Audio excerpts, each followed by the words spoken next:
자, 우리 교재 제5장 여러분 275페이지로 가보겠습니다. 자, 우리가 이제 주식회사 3일 패션의 데이터를 가지고 이제 마무리하는 단계가 되겠는데요. 그러면 이제 결산 분계를 한번 공부해 보자 하는 것입니다. 결산 분계. 그래서 우리가 결산에 대해서는 우리가 회계의 순환 과정에서 결산이란 무엇인지 일부 정리를 했었고요. 그리고 우리가 그 합격 확신 문제인가요? 이런 이론 문제를 풀면서 결산에 관해서 조금 이론적인 것을 공부를 했었는데, 오늘은 실제 전표 처리를 하는 것을 우리가 해보는 것이 되겠습니다. 자, 결산의 절차를 한번 다시 복습을 해볼까요? 기중에 분계장에 분계하고 총계정 원장에 전기를 하는데, 전기가 정확히 되었는지 확인하기 위해 수정전 시산표를 작성한다. 우리가 전기가 정확히 됐다 안 됐다 하는 것은 이건 지금 전산회계에서는 좀 현실성이 없는 말이죠. 왜냐? 전산회계에서는 그냥 전표 입력하면 전기는 프로그램이 알아서 했기 때문에 뭐 내가 한 건 아니잖아요. 그러니까 당연히 정확히 된 겁니다. 그러면 만약에 잘못됐다면 전표 입력을 한 내가 잘못한 거죠. 그러니까 전표 입력이 잘못된 것이지, 여기서 말하는 것처럼 전기가 정확히 되었느냐 하는 것은 이제 과거에 수작업으로 결산을 할 때는 이런 말이 있을 수 있지만 지금은 좀 맞지 않는 거고, 그래서 지금 우리가 시산표를 조회하면은 수정전 시산표가 되는 거예요. 작성이 다 되어 있습니다. 두 번째, 기말 결산 시점에 자산, 부채, 자본의 현재 예과, 당기에 발생한 수익과 비용을 정확하게 파악하기 위해서는 자산, 부채, 자본, 수익, 비용에 대해서 수정 분계를 좀 하는 것이다. 이것이 바로 결산 수정 분계가 되겠습니다. 그래서 오늘 공부할 내용은 핵심은 이거예요. 결산 수정 분계. 기말 수정 분계를 하게 되면 그 분계 내용을 총계정 원장에 전기함으로 기말 수정 분계가 정확히 되었는지를 확인하기 위해 수정 후 시산표를 작성한다. 그러니까 수정 후 시산표 작성도 이 수정 분계만 잘하면 이 모든 것은 컴퓨터 프로그램이 한 것이기 때문에 우리는 무엇만 잘하면 되느냐? 요 결산 수정 분계만, 전표 입력만 잘하면 되는 거예요. 그래서 수정 분계하고 나서 시산표를 조회하면 그게 바로 수정 후 시산표다, 이런 얘기가 되겠죠. 그 다음에 네 번째, 당기의 수익과 비용, 자산, 부채, 자본의 총계정 원장을 마감한다. 이제 장부 마감이라는 걸 하게 될 겁니다. 그러면 여러분 장부 마감을 할 때 여러분 기억하시는지 모르겠는데, 수익과 비용을 마감하면 어떻게 돼요? 수익과 비용은 잔액이 0이 되죠. 0. 지금은 잔액이 0이 아니에요. 이제 들어가 보면. 그런데 이제 마감하고 나서 수익과 비용을 보면 0이 되어 있습니다. 그 다음에 자산, 부채, 자본은 차기로 어떻게 해요? 2월을 시키죠. 차기 2월. 그래서 이제 마감 후 2월이라는 메뉴를 이용해서 2월 작업을 우리가 해 볼 텐데, 이게 교육용 프로그램이다 보니까 2월 작업은 그냥 막아놨어요. 2월 작업까지는 메뉴는 있는데 실제로는 일어나지는 않습니다. 그렇게 2월도 되고 하게 되면은 아마도 걱정을 한 것 같아요. 이 더존 회사에서 이 교육용 프로그램만 가지고, 이거 교육용 프로그램이 지금 다 무료로 배포가 되는데 업체에서 일반용 프로그램을 안 사서 쓰면 어떡하나. 교육용 프로그램으로 업무를 2월도 되고 그러면 업무 보면 되잖아요. 그래서 막아놓은 것들이 상당히 많이 있습니다. 자, 손익계산서, 이익잉여금 처분계산서, 재무상태표를 이제 결산서를 만들어 본다 하는 것이죠. 자, 이것도 다 자동으로 만들어집니다. 그래서 핵심은, 우리가 이번 시간의 핵심은 바로 결산 수정 분계를 하는 것을 연습하는 것이 되겠습니다. 자, 결산순영분기에서 우리는 먼저 고정자산에 대한 상각을 해야 된다. 예. 결산 때 항상 어느 회사든 간에 이건 해야 됩니다. 예. 그래서 고정자산 감가상각 우리가 해볼 거고요. 그래서 고정자산 감가상각을 하라고 이렇게 이러이러한 고정자산을 등록을 하시오 이랬습니다. 그런데 여기 있는 것을 다 등록할 필요 없는 것이 우리가 앞에서 진행을 하면서 이미 여기 아반떼 승용차 이거 하고 그 다음에 그랜저 승용차 요거는요 우리가 이미 앞에 그 전표 입력할 때 연습으로 다 했던 거예요. 고정자산 등록도 하면서 그 다음에 컴퓨터 산 거 어제 이것도 등록을 했던 것입니다. 따라서 오늘 신규로 추가 등록을 해야 될 것은 본사 건물하고 에어컨은 우리 앞에 수업 내용에서 없었던 내용이에요. 그래서 본사 건물과 여기 에어컨만 이 시간에는 추가 등록을 하면 되겠고요. 혹시 여기 계신 분 중에 나는 하나도 등록이 안 돼 있다 그러면 여기 있는 거 다 등록을 해봐도 되고 뭐 안 해도 되고 되는 대로 한번 하시면 돼요. 자, 그러면 지금까지 수업이 잘 진행된 백데이터라면은 여기 건물과 비품만 한번 등록을 해보도록 하겠습니다. 자, 고정자산 등록 가볼까요? 전체 메뉴에 고정자산 등록 박스에 고정자산 등록 클릭하시고 네. 이렇게 여러 가지 계정 과목을 넣을 때는요. 하나의 방법이 여기서 계정 과목을 하나하나 선택해서 들어가는 방법도 있고요. 나는 계정 과목을 여기서 입력하면서 선택하고 싶다. 그럴 때는 위에서 그냥 엔터를 쳐버립니다. 이렇게. 네. 위에서 계정 과목을 미리 선택해서 들어가는 방법이 있고 그냥 모두 엔터를 치면 고정자산 전부가 보이는데 여기서 계정 과목을 선택하는 방법이 있어요. 그래서 지금 이런 경우라면은 지금 건물도 넣어야 되고 비품도 넣어야 되니까 그리고 그동안 입력된 것이 뭔가도 보고 싶어요. 그러면 이 방법이 더 좋을 수도 있습니다. 그랬더니 차량 2대 비품에 컴퓨터 하나 등록되어 있는 거 우리가 보실 수 있을 것이고 그래서 이제 건물을 만약에 입력한다 그러면 계정에서 F2를 누르거나 더블 클릭을 해서 건물을 찾아주는 거예요. 202번.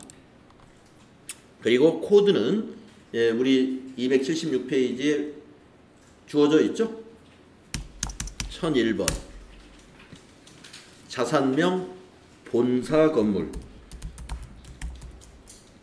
타자하시고 취득일 2018-0701. 자, 기초가액을 입력할 때 여러분 단기에 취득한 것은 우리가 그동안에 4번에다 입력을 해왔었습니다. 2019년도가 단기잖아요. 그런데 이 건물은 2018년도 7월에 취득한 건물이기 때문에 여기다 입력하면 안 되고 기초가액 여기다 넣어요. 네, 입력할까요? 그래서 5천만 원이네요. 50++ 엔터. 그러면 기초가액에 입력된 고정자산이라면은 전기말 상각 누계액이 대부분 있겠죠. 대부분 12월 달에 구입한 거 아니라면. 그래서 이거는 7월 달에 구입한 거니까 반년치 감가상각 누계액이 있을 거다. 그래서 보니까 125만 원이네요. 그래서 1250 플러스 마감이 되어 있습니까? 네.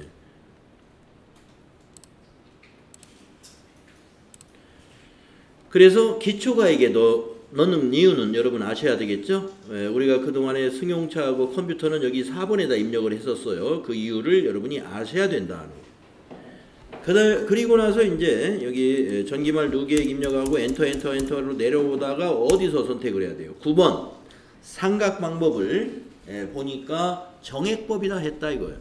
정액법이니까 그대로 줘야 되고 만약에 정률법이라면 밑에 보이시죠? 0번 하면 정률법, 1번은 정액법입니다. 그럼 엔터 치면 밑에 10번으로 내려오죠? 내용연수. 그래서 문제에서 내용 연수를 준다는 거죠. 20년. 그러면 여기다가 20년 입력하면 계산이 되죠. 20하고 엔터 치면은 계산이 됩니다. 그래서 단기 12달 거 12달의 감가상각비는 250만 원이 된다 이런 얘기죠. 우리가 딱 봐도 그렇죠. 전기에 6개월치가 125만 원이었으니까 단기는 12달이니까 이 금액의 2배가 계산되는 건 당연한 거겠죠. 그래서 이렇게 감가상각비 계산은 프로그램에서 이렇게 해줍니다. 그 다음에 경비 구분을 살펴봐야 되는데 본사 건물이기 때문에 800번대 0번이 맞는 거고요. FAT 1급은 무조건 법인이면서 도소매업으로 문제가 나오니까 500번대는 없을 거예요. 없을 겁니다. 그러나 우리가 이제 급수를 위로 올라가면은 여러분 경비 구분도 신경을 잘 써서 500번대로 하면은 이 감가상각비가 제조원가로 들어가고 800번대로 해주면 요 감가상각비는 판매관리비로 가는 거기 때문에 이 구분이 정확해야 돼요. 네. 그래서 등록 끝났고 그 다음에 또 하나 에어컨을 해야 되죠. 그래서 여기서 F2 눌러서 비품을 찾고 그래가지고 에어컨은 3001번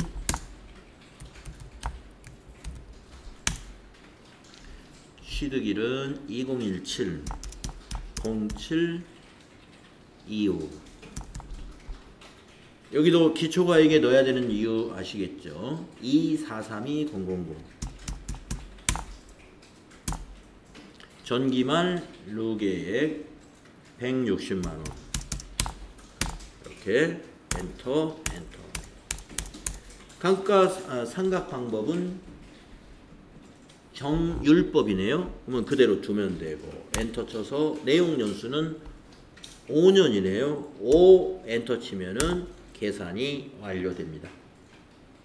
그래서 375,232원이 단기의 감가상각비가 되고 이 에어컨이 어디서 쓰는 에어컨이냐면은 본사에서 사용하잖아요. 그러니까 800번대 요게 합당한 것이다. 자, 그래서 우리가 고정자산 모두 차량 2대에다가 컴퓨터, 에어컨, 비품 2건, 그 다음에 건물 1건 이렇게 등록을 마쳤습니다. 자, 이것은 우리가 감가상각비를 결산에 반영하기 위한 사전 작업이죠. 그 다음에 수행 2번 고정자산 관리대장을 이용하여 개정과목별 고정자산 관리대장 조회를 수행하시오. 네, 조회해보면 될 것 같고요. 월별 감가상각비 계상을 이용하여 결산 기준일 12월 31일자로 해서 감가상각비 조회를 수행하세요. 요게 중요합니다. 요 수행 2번은 안 해도 상관없어요. 고정자산 관리대장 아까 우리 고정자산 입력 화면에서 이미 확인했습니다. 네, 근데 양식이 관리대장은 그것하고 똑같진 않아요.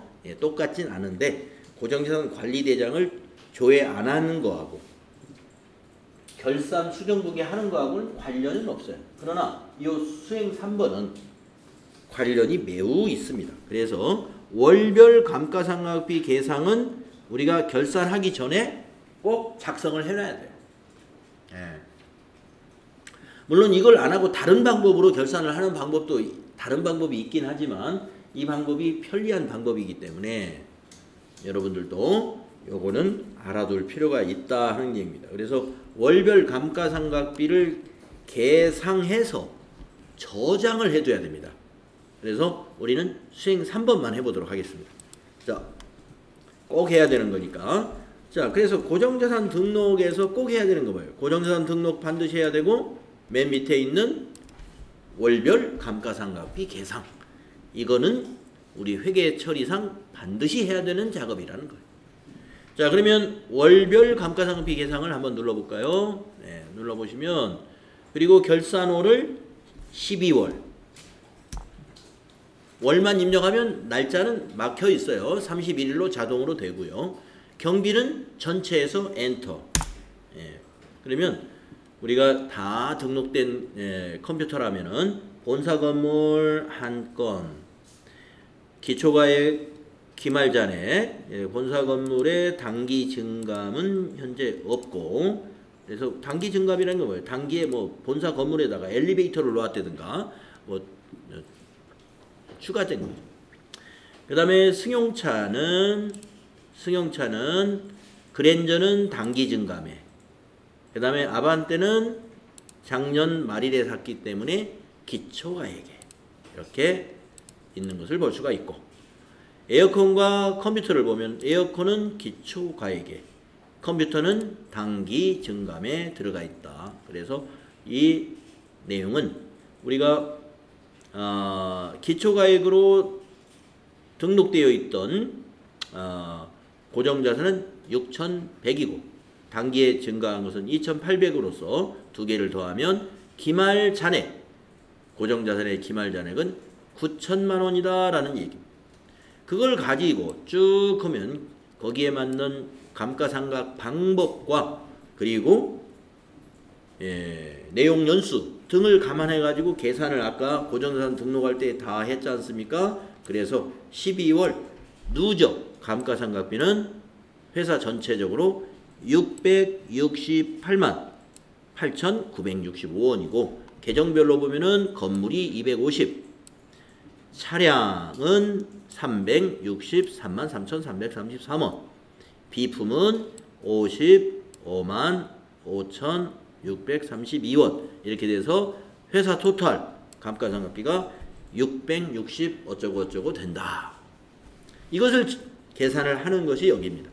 그래서 이걸 저장을 해야 되는데 위에 보니까 저장 단추 없어요? 이럴 때는 닫으면 저장이 됩니다. 자, 닫아볼까요? 그랬더니 물어봐요. 이렇게 팝업창이 나와서 물어볼 때 여러분 꼭 예 해야 됩니다. 예, 이렇게 저장을 해 두셔야 돼요. 자, 그래서 이제 고정자산 등록하고 감가상각비까지 다 계산을 제대로 마친 겁니다. 다음 수행 결과는 우리가 했던 거를 설명하는 거예요. 네, 이대로 우리 잘했어요. 잘했습니다. 자, 그 다음에 이제 몇 페이지로 가느냐? 279페이지에 가시겠습니다. 자, 279페이지 가보시면은 이제 수동결산 분계가 이러이러한 것은 수동으로 분계를 해야 된다. 수동결산 분계라는 건 무엇이냐면은 일반 전표에다가 12월 31일자로 이건 회계 처리해야 한다 이런 얘기예요. 어떤 건에 대해서? 이런 8가지 건에 대해서. 8가지 건이 무엇인가 한번 볼까요? 손익의 결산정리입니다. 수익이나 비용의 발생과 이연에 관한 것은 수동결산 사항입니다. 예, 이게 뭐예요? 대표적인 게 보험료. 예, 미경과 보험료 단기의 비용에서 빼고 차기로 이연시켜야 되죠. 그래서 그게 비용의 이연에 해당이 됐었고, 또 수익에서도 차기의 수익을 혹시 미리 받은 거 없느냐, 예, 임대료라든가 이런 것 등에서 미리 받은 거, 그러면 수익을 어떻게 해야 돼요? 이연시켜야 되겠죠. 이연만 있느냐? 발생도 있죠. 발생도. 단기에 우리가 지급해야 될 기간은 지났는데 약정이 이게 후불로 입금을 하다 보니까 대표적인 게 임차료라고 그랬습니다. 후불로 지급하는 임차료. 우리 회사 상품 창고를 무슨 창고 회사로부터 임차해서 쓰고 있는데 후불로 지급을 해요. 그래서 매달 한 달치 사용료를 다음 달 15일 날 지급하기로 이렇게 계약이 돼 있어요. 그러면 11월 달까지 임차료는 12월 15일 날 지급을 했겠지만 회계기간의 마지막 달인 12월의 임차료는 기간은 지났지만 1월 15일 날 지급할 거죠. 그런 것은 어떻게 돼요? 비용을 발생시켜야 된다. 아직 지급을 안 했으니까 분명히 회계 처리 안 했을 거예요. 그러나 우리는 결산할 때는 이미 12월 달 창고 다 썼잖아요. 내년 1월 15일 날 그 돈 반드시 줘야 된단 말이에요. 내년에 그것을 비용 처리하면은 창고가 금년에 쓴 창고 사용료를 내년 손익계산서에 반영된다는 것은 발생주의에 어긋나죠. 우리 회계처리는 발생주의입니다. 현금주의가 아니고. 그래서 기간이 경과된 창고, 임차료 이런 것들 다 찾아가지고 비용 발생하는 거. 이런 것을 말하는 거예요. 승용차 같은 거 회사가 렌트해서 쓸 때 그 임차료도 마찬가지입니다. 예. 만약에 롯데 렌트카를 우리 회사가 승용차 5대를 임차해서 쓴다. 전부 후불제다. 그러면 이달 사용한 임차료 다음 달에 준단 말이에요. 그런데 항상 마지막 달이 문제가 돼요. 12월 달. 12월 달 사용료는 다음 달이면 내년이 된단 말이죠.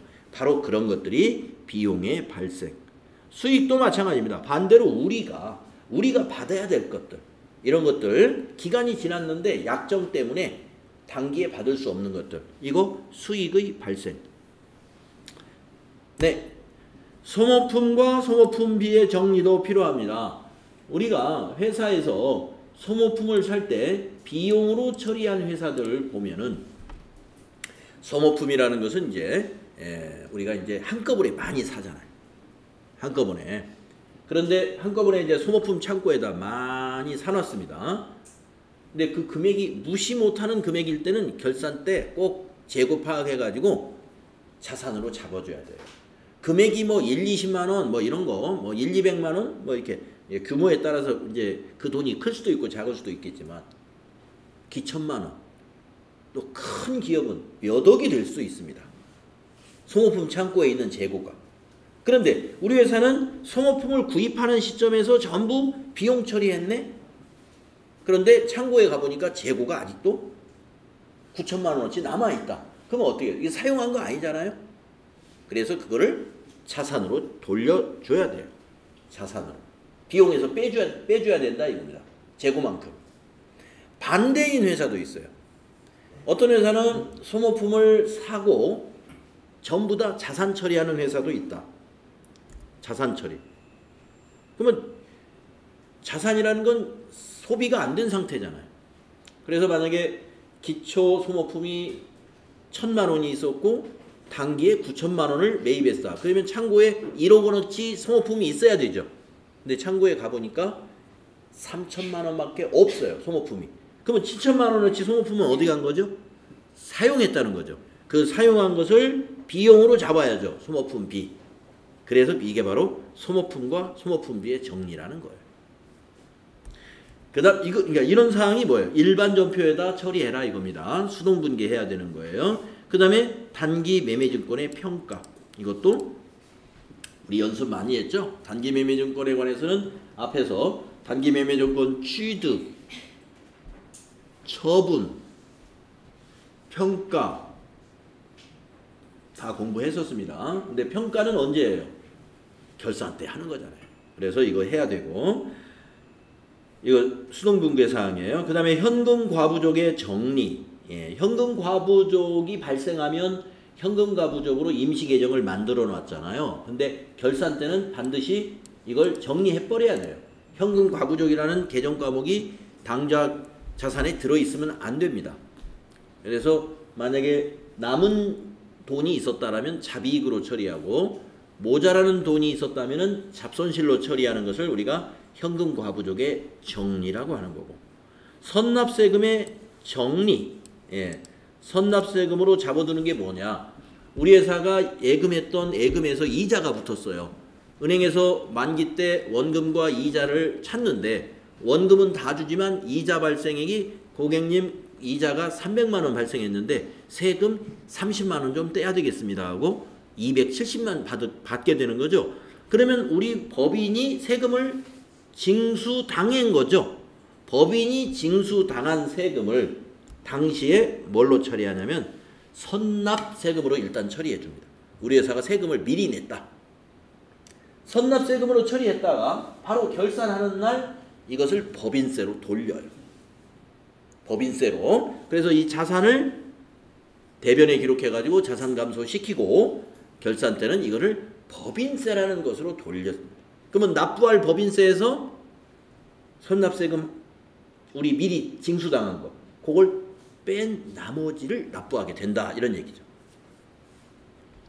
선납세금이 예금 찾을 때 이자에 대한 세금만 있는 것이 아니고 지금 바로 8월 말일이 뭐냐면은 8월 말일이 지금 31일이 토요일이어 가지고 지난 9월 2일이 우리 법인들 부가가치세 중간 애납 납부일이었습니다. 9월 2일.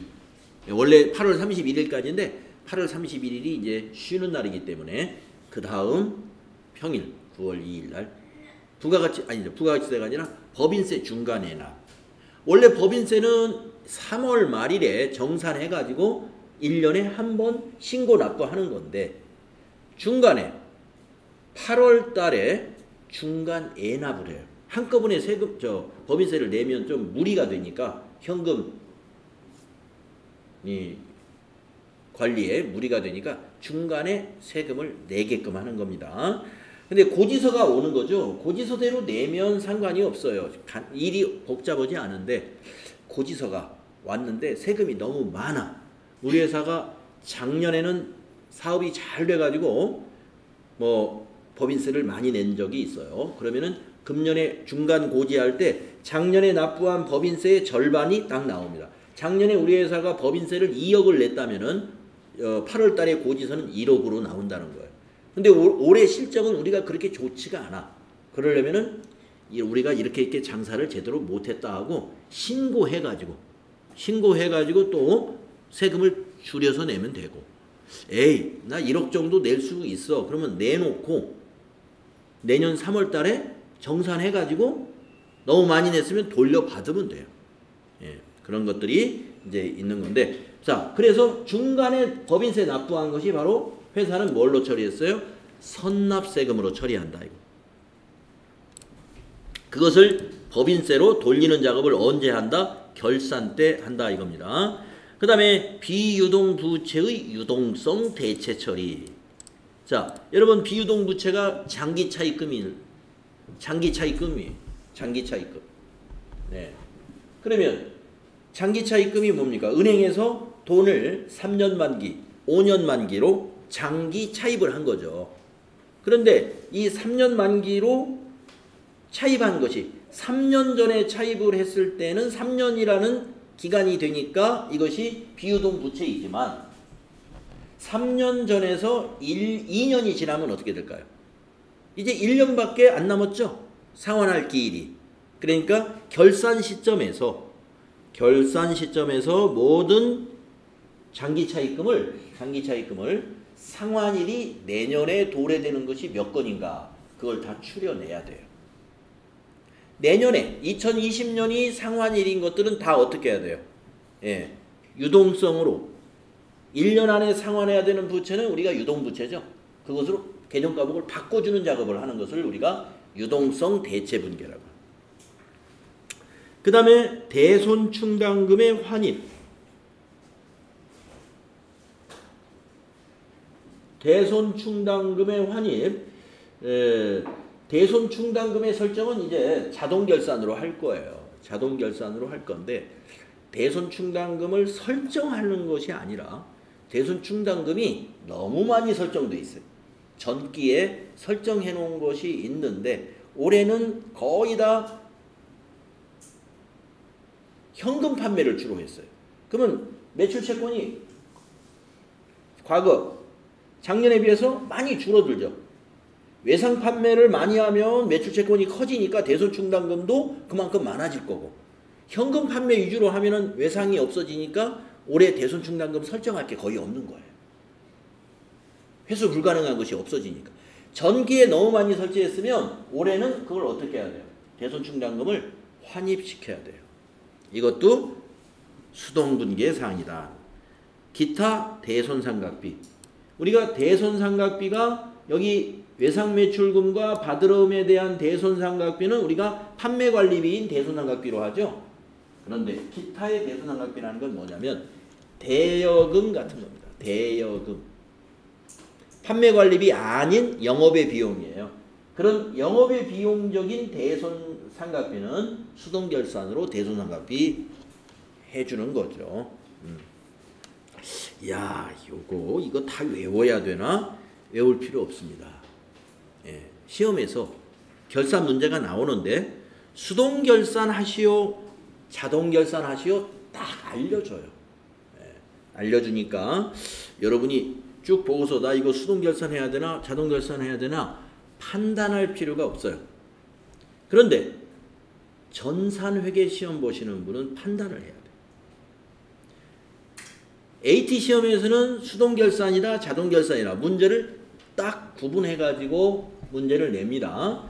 근데 전산회계 시험에서는 수동 결산 자동 결산을 나눠주지 않고 결산 분계 문제를 그냥 묶어서 냅니다. 그러면 판단은 내가 하면 돼요. 그러면 여러분이 이거 판단 잘못해서 틀리는 거 아니냐? 사실은 자동 분계하는 것도 전부 다 수동으로 다 할 수 있는 거예요. 그러니까 다 수동 분계로 해도 맞습니다. 그런데 전부 다 수동 분계로 하면 어떻게 되겠어요? 좀 불편하죠. 자동으로 할 수 있는 것이 있는데 쉽게 그 불편한 점 감소한다면 방법은 문제가 없어요.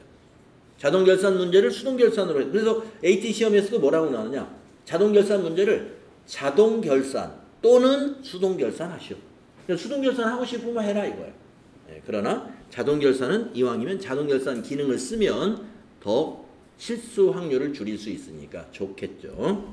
자, 그래서 이런 것들이 밑에 예제가 나와 있습니다. 네. 이 예제를 쭉 사례를 한 번씩 보면서 설명드렸으면 좋겠는데 우리 지금 우리 반은 좀 속도를 좀 내야 돼요. 그래서 요거 여러분이 지금 제가 말로 다 그냥 두리뭉실 설명드린 거예요. 그래서 요거 세부적인 사례는 그냥 넘어가겠지만은 여러분이 개인적으로 공부는 해야 됩니다. 요 사례 중심으로 이 분계를 쭉 보세요. 사례 중심으로. 네. 사례 중심으로 쭉 나와 있는 요 사례 있죠? 예, 쭉 보셔야 되고 왜 제가 이걸 넘어가느냐? 예, 이거 다 하고 뭐 뒤에 기출문제를 많이 풀어봐야 되거든요. 근데 기출문제를 풀어볼 시간이 될런지 지금 그게 걱정이에요. 예, 그래서 패스하는 거예요. 그래서 이거 꼭 공부해야 되고 그 다음에 자동 결산에 대해서 얘기해 보겠습니다. 지금까지는 이제 수동 결산 이런 사항은 수동 결산해야 된다. 그런데 이런 사항은 자동으로 할 수 있다 이겁니다. 자동이라는 건 뭐예요? 분계를 자동으로 한다 이 말이에요. 예, 수동으로 하다 보면은 실수를 이뤄낼 수가 있는데 자동으로 하면은 좀 실수가 예방될 수가 있죠. 그래서 자동 결산은 일반 전표에서 하는 게 아니라 결산자료 입력이라고 하는 메뉴가 있어요. 결산이라는 박스에. 그래서 결산자료 입력 메뉴에다가 해당 칸에다가 딱딱딱딱 입력해 놓고 전표를 자동으로 만들면 되겠습니다. 전표를 자동으로 만든다는 것은 결산자료 입력에다 입력해 가지고 전표 추가를 눌러주면 된다 이거죠. 그러면 자동 결산 사항은 어떤 것이냐? 이런 것들입니다. 5가지 사항인데요. 상품 매출 원가를 계상하는 것. 네. 상품 매출 원가를 계상하려면 차변의 상품 메모장에다 한번 써볼까요? 제가 상품 매출 원가를 여러분 우리 전산회계에서는 상품 매출 원가를 별도로 계상하는 방식으로 회계 처리한다고 재고자산 공부할 때 우리 공부했었는데 그 부분이 지금 기억이 안 나실 겁니다. 그래서 언제 별도로 계상하느냐? 바로 결산 때. 결산 때 우리가 상품 매출 원가를 계산을 해야 돼요. 기초상품 재고액에다가 당기에 매입한 총 매입 금액을 더해서 기말에 재고조사한 재고 금액을 빼야 됩니다. 그게 기말 상품 재고액을 뺀 거죠. 그것이 바로 상품 매출 원가예요. 그래서 그거를 차변에 상품 매출 원가 이게 뭐예요? 비용이죠. 비용. 비용을 발생시키는 것을 결산 때 해라 이겁니다. 그렇게 기초에다가 당기 매입 더하고 기말 상품 재고액을 뺐더니 가령 3천만 원이다 라고 한다면 상품 매출원가 3천만 원 비용을 이때 발생시키고 이 비용은 어디서 왔어요? 상품에서 왔죠? 예, 상품을 갖다 팔았잖아요. 그래서 대변의 상품, 이 상품은 뭐예요? 자산이 감소한 거죠.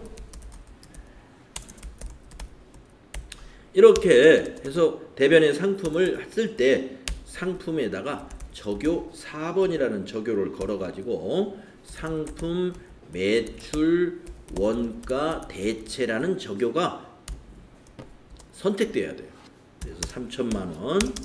만약에 일반전표에 여러분이 수동으로 계산을 분계를 할 거라면 수동으로 저 상품 매출 원가를 다 계산기로 계산해서 계산을 해가지고 일반전표에다가 12월 31일자로 이렇게 입력해야 돼요. 자, 그런데 자동분계는 어떻게 하느냐? 기말상품 재고액만 입력하면 돼. 기말상품 재고액만 해당 난에다 입력해가지고 뭐를 누른다? 전표 추가 누르면 이 분계가 자동으로 만들어집니다. 이 말이에요. 네, 그래서 우리가 수동으로 하겠다면 이렇게 분계를 해줘야 된다. 분계하기 전에 뭐부터 계산해야 돼요? 매출원가를 일단 계산해야죠. 매출원가 계산하는 방법 여러분 알잖아요. 기초상품 재고액 더하기 단기상품 매입액 빼기 기말상품 재고액. 그러면 시험에서 뭐를 알려줘야 돼요? 기말상품 재고액을 알려줘야 되죠? 예. 그래서 이걸 알려주면 여러분이 입력하면 됩니다. 다음에 두 번째, 매출 채권에 대한 대손 예상액의 계상, 예, 대손 상각비 처리하는 거. 네. 아까는 수동결산은 대손 충당금 환입하는 거. 그것은 수동결산. 대손 상각비 계산하는 건 자동결산입니다. 그 다음에 감가상각하는 거 우리 조금 전에 계산 다 해놨어요. 입력을 자동으로 할 거예요. 그 다음 퇴직급여 계상하는 거. 예, 퇴직급여 충당 부채를 설정해야 되는 기업이 있죠. 예, 우리가 조금은 다 대기업들이 예, 퇴직연금에 가입을 합니다. 그래서 퇴직급여 충당 부채를 설정할 필요가 없는 회사도 있어요. 전 종업원에 대한 퇴직연금을 확정 기여형의 퇴직연금을 가입했다면 퇴직급여 충당 부채를 설정하지 않습니다. 연금 불입하면서 다 그때 매달 비용 처리를 하니까 부채 필요 없어요. 그런데 퇴직연금을 확정급여형으로 가입한 회사는 그 확정급여형의 연금은 종업원에게 돈이 전가된 것이 아니라 회사의 통장에 들어가 있는 거예요. 회사의 연금 통장에 들어있는 것이기 때문에 아직은 종업원한테 전달이 안 된 상태예요. 그렇기 때문에 이거는 퇴직금에 대해서는 그런 회사는 부채를 설정해놔야 돼. 종업원의 퇴직금은 부채로 인식시켜 놔야 돼. 그런데 연금을 가입을 했는데 확정 기여형에 가입을 했다. 확정 기여형은 아까 말씀드렸죠.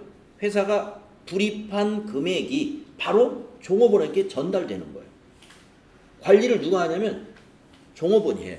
직원들이 그 연금회사하고 회사가 넣어주면 그 미리 받은 거예요. 근데 내가 그 현금으로 받아서 매달 써버리면 봉급이나 다름없잖아요. 그러니까 내가 퇴사할 때까지 은행에 맡겨두는 겁니다. 보험회사에 맡겨두는 거예요. 내가 퇴직할 때 내가 결정할게 해서 보험회사에서 그걸 운영해 주는 거예요. 퇴사할 때 내가 알아서 찾는 거예요. 그러니까 회사는 어떻게 됐어요? 퇴직금 준 거예요.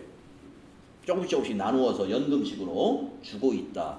그러니까 확정 기여형으로 가입한 회사는 퇴직급여 충당부채를 회계 처리하지 않지만 확정 급여형인 회사는 연금에 가입을 했는데 그 통장 이름이 누구로 돼 있어요? 회사 이름으로 돼 있는 거예요. 그러니까 직원에게 전달된 게 아니에요. 그래서 그 연금은 원칙적으로 회사가 준비는 해놨지만 지급은 안 된 상태니까 퇴직금에 대해서 부채로 인식해라 해서 이게 그 퇴직급여 전입액란에다가 입력을 할 겁니다. 그 다음에 다섯 번째 법인세 입력. 우리가 결산을 하면은 법인세가 계산돼요. 법인세 납부 전 순이익에서 해당되는 세율을 곱합니다. 그래서 법인세 차감 전 순이익이 2억 원이 넘느냐 2억 원 밑에냐에 따라서 이제 세율이 좀 달라지고 또 아주 또 소득 이익이 많이 나는 기업들은 또 달라지고 법인세도 이게 차등이에요. 세율이 차등. 그래서 보통 이제 이익이 좀씩 나는 회사들은 법인세율이 한 10%, 네, 좀 이익이 많이 나면 20%로 납부가 되고 있습니다. 그래서 법인세 입력해가지고 법인세 비용으로 우리가 인식을 해야 되는데 법인세는 12월 말일날 12월 31일날 내는 게 아니죠. 법인세는 다음 해 3월 31일까지 1월 1일부터 3월 31일까지 어떻게 돼요? 법인세 세무 조정을 해야 됩니다. 그래가지고 3개월 동안 잘 정리해가지고 3월 31일 날 납부하는 거예요. 그러나 일단 12월 31일 날 법인세가 얼마인지 재무회계 기준으로 계산은 해놓습니다.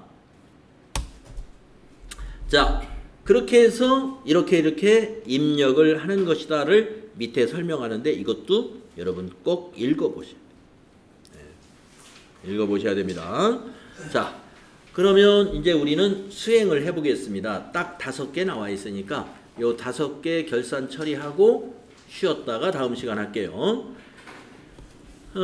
자, 수행 1번, 2번, 3번, 4번 중에서 우리가 수동분계를 한번 걸러보겠습니다.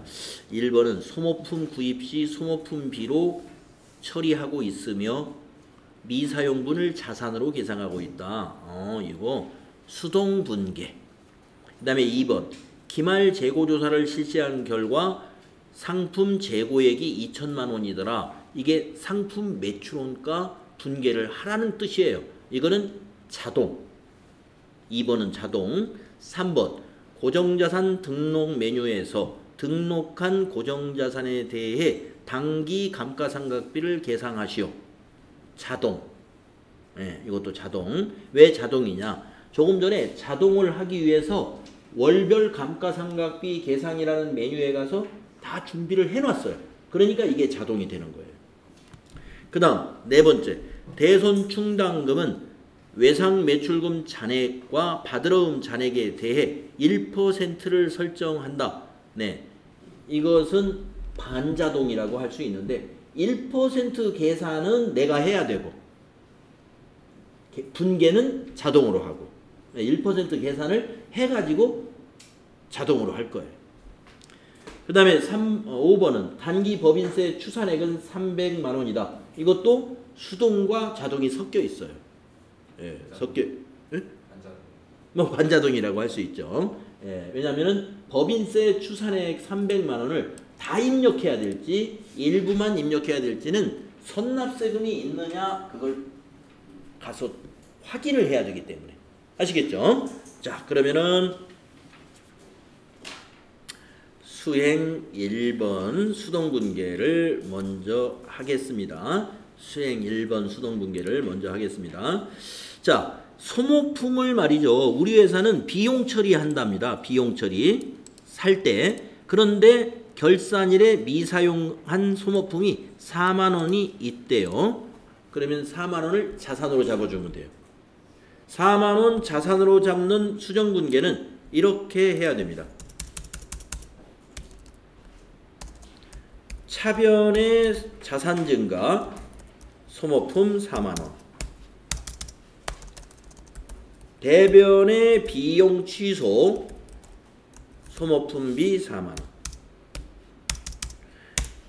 그래서 이 회사는 미사용분을 자산 처리하는 수정을 해야 되기 때문에 자산을 4만 원 증가시키고 비용을 너무 많이 처리했으니까 비용에서는 소멸시킨다고 그럴까요? 취소시킨다고 그럴까요? 아무튼 빼주는 겁니다. 단기의 비용에서. 그래서 비용을 빼줄 때는 비용 계정 과목을 대변에 적어야 됩니다. 계정 과목까지는 소모품비라는 것을 알기는 알고 있는데 우리 회계를 배운 지 얼마 안 되다 보니까 차변 요소, 대변 요소를 헷갈려 가지고 거래의 8요소가 아직 머릿속에 확 들어와 있지 않은 거예요. 그래서 헷갈려 가지고 가만히 있어봐. 이거 소모품을 차변에 써가야 돼? 대변에 써야 돼? 오락가락 하다가 뒤바뀌어 쓰는 사람이 있어요. 여러분은 그런 일이 없어야 되겠죠? 자, 뭐라고 그랬습니까? 문제에서 미사용분을 자산으로 계상하고 있다 이랬단 말이에요. 자산으로 잡았다는 얘기 아닙니까? 그럼 미사용분의 개정 과목이 소모품, 자산 개정 과목은 소모품이고 비용은 소모품 B란 말이에요. 그래서 자산을 증가시켜야 되니까 소모품은 차변해 와야 돼요. 반대에 가는 것은 비용, 단기의 비용에서는 빼주는 분계가 필요하다. 이렇게 해야 되고, 그 다음에 수행 2번은 이거는 이대로 입력만 해주면 돼요. 예. 그 다음에 수행 3번은 이거는 다 준비해 놨어요. 그 다음 수행 4번은 요것만 계산을 좀 해보겠습니다. 받으러온과 외상매출금에 대해서 대손 충당금을 설정하라는 것이죠. 그러면 1%가 얼마인지를 계산을 해야 되니까 합계잔액시산표를 열어야 돼요. 예, 지금 합계잔액시산표를 열면 수정전 합잔이 되겠죠. 자, 12월 31일자 합계잔액시산표 조회해가지고 잘 보십시오. 자, 지금 아직 장부 마감이 되기 전입니다. 자, 장부 마감이 되기 전에서 우리가 확 달라지는 것을 보면은 자산부채 자본은 잔액이 마감 전이나 마감 후에 그대로 있습니다. 왜? 자산부채 자본은 차기로 2월이 되는 것이기 때문에 잔액은 없어지지 않아요. 그런데 저 밑에 내려가서 보시게 되면은 저 밑에는 수익과 비용이 있습니다. 수익과 비용이, 자, 어디서부터 수익이냐? 여기 상품 매출부터 수익이에요. 상품 매출부터. 근데 아직 상품 매출이 발생이 안 했, 여기 있죠. 잔액. 예. 그럴 리가 없죠. 너무 화면이, 예, 화면을 좀 줄였어. 자, 상품 매출부터 보면은 대변의 잔액 1억 1천만 원, 그리고 50원 좀 끝수가 있고, 또 비용이 뭡니까? 아직 매출원가가 없죠. 우리 매출원가 대체 분계를 아직 안 했기 때문에. 결산 전이니까.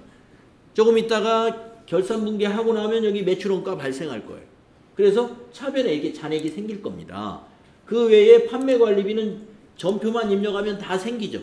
자, 잔액이 쭈르륵 있고, 밑에 내려가면 혹시 영업의 비용이나 영업의 수익이 있으면 영업의 비용이나 영업의 수익이 하나도 없는 모양입니다. 그것도 잔액이 있어요. 근데 이제 조금 있다가 장부 마감하고 보면은 요 잔액이 없어질 거다 이거예요. 무슨 잔액? 상품 매출 잔액도 없어지고 판관비 잔액도 없어진다. 그걸 보시게 될 겁니다. 자, 지금 우리가 해야 할 것은 1%를 계산하는 게 뭐예요? 외상매출금 잔액이 1%, 받으러음이 1%입니다. 자, 그러면 외상매출금 잔액을 딱 보니까 이렇게 돼 있죠? 여러분 1%는 뒤에서 나누기 100이잖아요. 1%가. 그래서 29, 265, 01, 292,650원이 1%예요. 그런데 보충법이라는 게 뭐냐? 전기에 잡아놓은 대손 충당금 중에서 단기에 대손이 발생시켜지고 대손이 발생하고 남은 것이 82,000원이 있다 이거죠. 잔액. 꼭 잔액 봐야 돼요. 예, 여기 합계잔액시산표 보실 때 요 합계 보실까봐 네, 이게 합계를 이렇게 감춰버리는 것도 괜찮아요. 합계는 우리가 결산할 때 전혀 쓰지 않습니다. 그래서 잔액만 가지고 판단을 하는 거니까 대손충당금, 외상매출금 밑에 있는 잔액이 바로 외상매출금의 대손충당금이에요. 이 82,000원 남은 게 있어요. 그 남은 거는 빼고 설정해야 됩니다. 그래서 마이너스 82,000 이렇게 해야 돼요. 지금 여러분이 지금 이 백데이터 실행한 분 중에서 이미 결산이 끝나신 분은, 결산이 이미 되어 있는 분은 여기가 82,000원이 아니라 얼마로 되어 있을까요? 외상매출금 잔액 292650 이거의 1%가 여기에 이미 반영되어 있어요. 좀 진도가 앞질러 간 사람, 그 데이터를 불러낸 사람은 결산이 끝났으니까. 우리도 지금 결산이 끝나면 요 대손충당금이 얼마가 되어 있다고요? 아까 그 1%로 잡혀 있다. 그래서 여러분은 지금 210650을 어떻게 해야 돼요? 메모해야 된다. 210650 메모 시험지에다가 210650 메모하셨죠? 자, 그 다음에 받으러움을 보겠습니다. 자, 받으러움 잔액이 350만원이죠. 그러면 350만원의 1% 계산할 줄 알아야죠? 35000 35,000원입니다. 35,000원. 뭐 잔액이 1%, 잔액이 2% 이거 계산 못하면 큰일 나요. 계산해야 되고. 자, 거기에서 얼마를 빼야 돼요? 요 잔액 24,000원을 빼야죠. 빼기 24,000원. 빼면은 얼마 남아요? 11,000원 남죠? 11,000원을 시험지에다 메모해 둬야 돼요. 그래서 그 11,000원을 추가시키면 이 대손충당금이 35,000원이 되는 거예요. 나중에. 아까도 외상매출금도 그거 21만 650원을 추가로 설정하면 29만 2,650원이 된다는 거죠. 이거의 1%. 이것이 보충법입니다. 기존에 있는 것을 뺀 나머지만 추가 설정하는 거예요. 그래서 계산해가지고 시험지에다 메모해 둬야 되고요. 시험 보실 때. 그 다음 마지막으로 이 합계잔액수산표에서 확인해야 될 게 뭐냐. 선납세금이 있는가를 봐야 돼요. 선납세금. 자, 당좌자산에서 선납세금이 있는가 아무리 봐도 없습니다.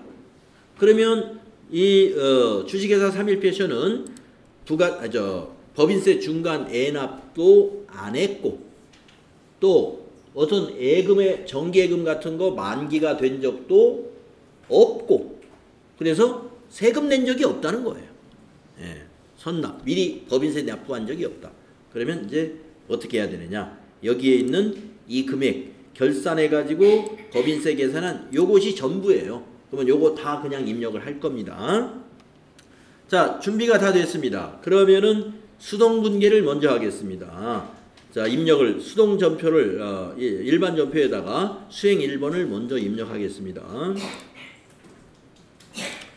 자, 일반 전표 실행하셔가지고 12월 31일자 입력할까요? 3번 차변에 소모품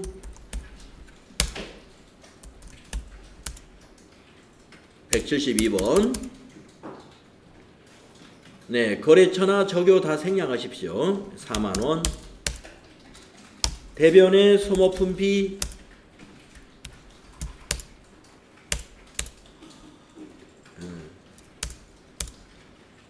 4만원 이렇게 입력하시면 되겠고요. 그 다음에 선납세금은 없었으므로 수동분계 일반 전표에 넣을 사항이 없습니다. 그러면 이제 나머지는 자동분계만 남았습니다. 그러면 자동결산을 하기 위해서 전체 메뉴 누르셔가지고 여기 결산 재무제표 맨 위에 있는 결산자료 입력 클릭하겠습니다. 여기다가 1월부터 결산 일자를 1 엔터 12 그리고 확인 눌러서 이 양식이 나타나야 돼. 그래서 양식에 입력을 하는데 지금 커서가 이렇게 기다랗게 되어 있는 곳에서는 입력하는 곳이 아닙니다. 한번 여러분이 엔터를 치면서 한번 내려가 볼 텐데요. 자, 엔터를 치면서 이 막대가 긴 곳은 입력하는 곳이 아니다. 자, 엔터를 치면서 내려가 볼까요? 여기서 막대가 작아졌죠? 이런 곳이 입력하는 곳이에요. 자, 여기서 멈춰서 지금 보면은 여기가 뭐냐면은 기말상품 재고액을 입력하는 곳입니다. 그러면 기말상품 재고액을 입력해가지고 무엇이 고쳐지느냐? 기초 더하기 당기매입 더하기 이 기말을 빼가지고 요것이 만들어져요. 상품 매출원가가 만들어지는 것입니다. 자, 그러면 시험지에서 이걸 줬단 말이죠. 그래서 얼마예요? 2천만 원이죠. 여기다 2천만 원 입력하겠습니다. 20 플러스 엔터. 자, 엔터로 내려가 보실 때 긴 막대는 입력하는 곳이 아니다 이거죠. 예, 가보세요. 어디서 멈추는지. 여기서 멈췄죠.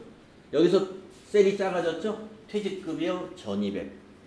퇴직급여 1200이 뭐냐면 퇴직급여 충당부채입니다. 근데 퇴직금 이 회사는 퇴직급여를 충당하지 않는 것 같습니다. 왜냐? 아까 말씀드린 대로 이 회사는 확정 기여형 퇴직연금에 가입한 회사구나 이렇게 판단하시면 되겠어요. 어디? 이면접해서 저희 수적분 수적분이 제가 잘못했나요? 예, 530. 아, 그렇군요. 네. 아, 잘 보셨네. 네, 이거 잘못했군요.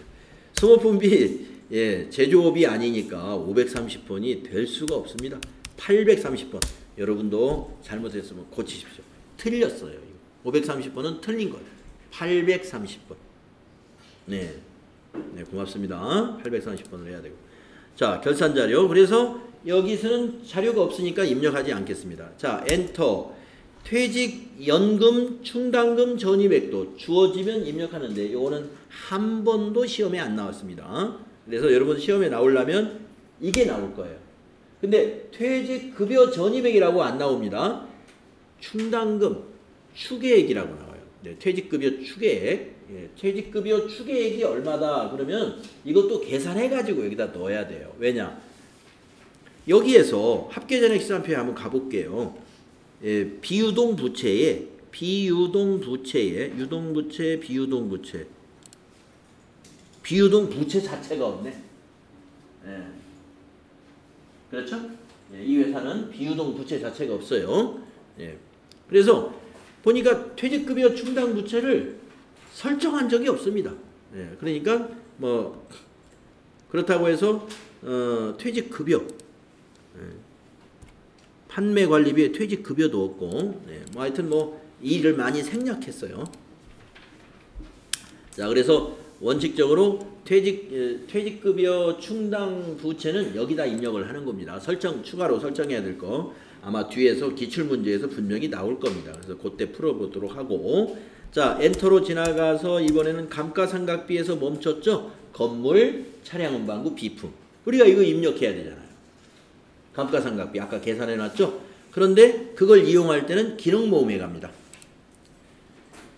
기능모음 메뉴를 클릭해 보시면 감가상각 반영이라는 기타 안에 이런 메뉴가 있어요. 이걸 클릭하면 우리가 아까 계산했던 창이 나오고 이 탭이 두 개가 있는데 유형자산 탭과 무형자산 탭이 있습니다.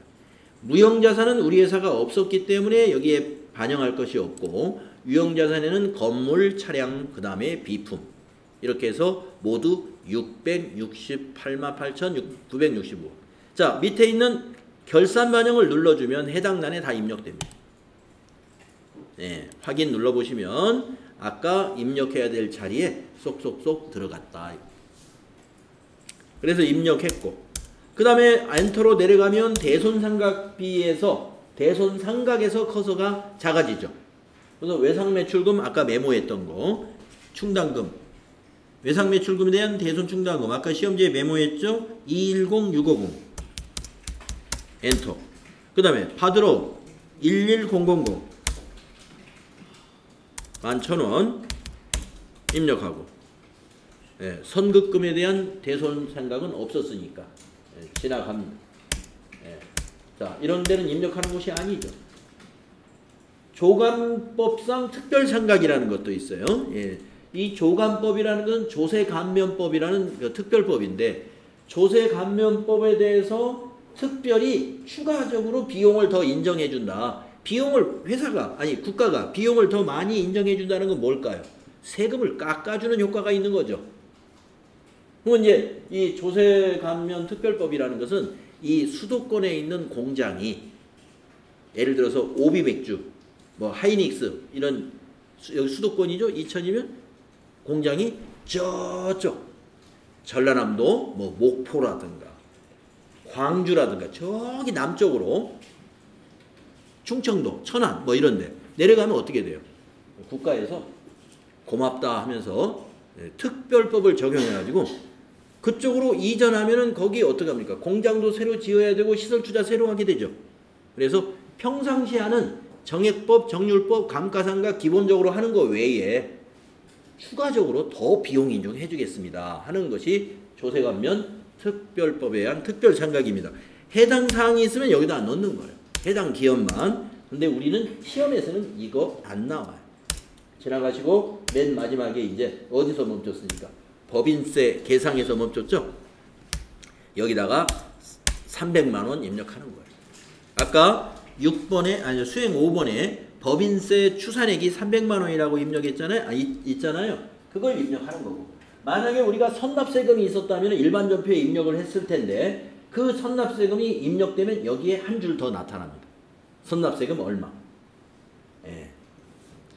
자, 그래서 이렇게 입력을 다 하는데 시험에서는 와 이렇게 이걸 다 입력하느냐 딱 하나만 나와요. 감가상각비 하나만 나오든지 대손 충당금 하나만 나오든지 퇴직금 전입액 하나만 나오든지 아니면 기말상품 재고액 하나만 나오든지 법인세 하나만 나오든지 시험에서는 한 개만 나올 거예요. 그러면 한 개만 찾아서 입력하고 어떻게 해야 돼요?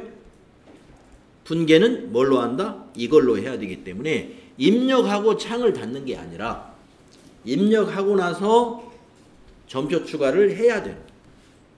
이거 누르고 예 그리고 확인 눌러야 되는 것입니다.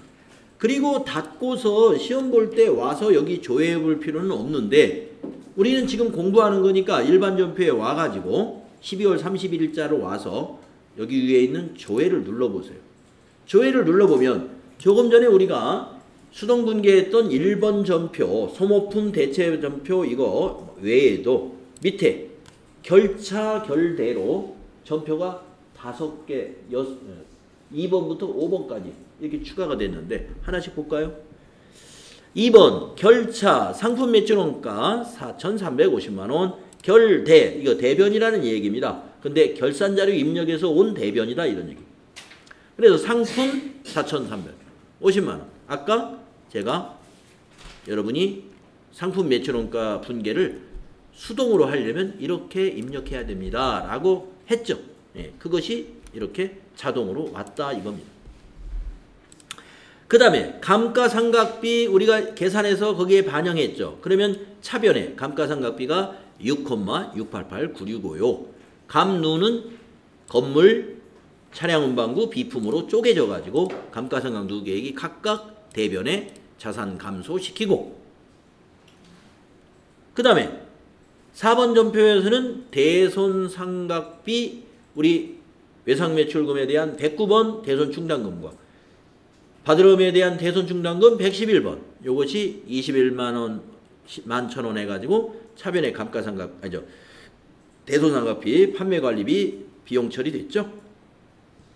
대손충당금은 뭐예요? 매출채권의 차감 계정이니까 대변에 갔고 대손상각비는 판매관리비니까 차변에 왔고 그 다음에 우리 법인세 마지막에 입력한 거 있죠? 300만원 그게 어디로 갔어요? 법인세 비용으로 차변에 왔고 대변에는 결산 시점에는 세금을 안 냈기 때문에 부채로 인식해야 된다. 그래서 그 부채는 미지급 세금. 우리가 부가세 마감할 때도 납부해야 될 세금을 정리분계할 때는 납부 안 한 세금이니까 그 시점에서 미지급 세금이었듯이 결산을 마감할 때도 법인세는 납부하는 것이 아니니까 이 시점에서는 미지급 세금이라는 부채로 인식시키는 것까지 해야 결산 수정분계가 끝난 겁니다. 자, 결산 수정분계가 끝났다고 해서 지금 장부가 마감됐느냐? 장부 마감은 아직 안 됐어요. 자, 합계잔액시산표를 한번 가보겠습니다. 합계잔액시산표에 가서 12월 31일자로 조회 눌러보면 숫자는 변했어요.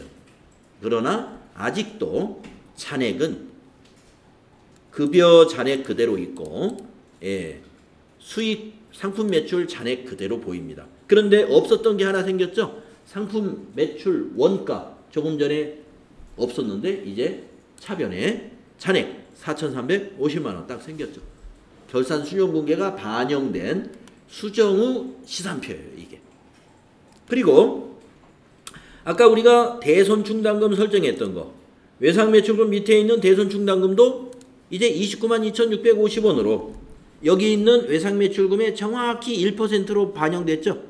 그 다음에 받으러움에 대한 대손충당금도 잔액 350만원의 1%인 35,000원으로 정확히 반영됐죠. 결산 수정분계에 의해서 이렇게 반영돼 회계처리 결과가 시산표에서 확인할 수 있는 것이죠. 그 외에 뭔가 반영된 것들 우리가 이제 추가로 뭐가 있습니까? 이제 그 소모품도 있었죠. 그래서 소모품은 재고자산에 얼마가 잡혀 있어야 돼요? 4만 원 이렇게 잡혀 있어야 되죠.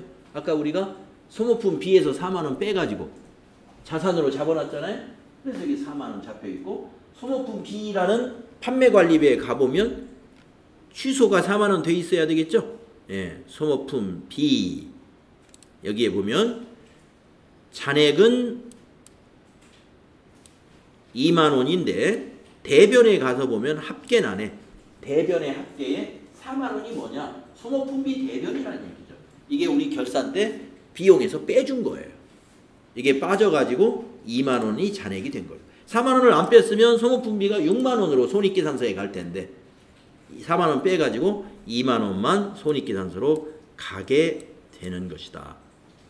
우리 결산수정분계 결과를 합산해서 다시 한번 이렇게 확인해 보는 겁니다. 그래서 다음 시간에는 마감을 해볼 겁니다. 마감을. 그래서 쉬었다 하겠습니다.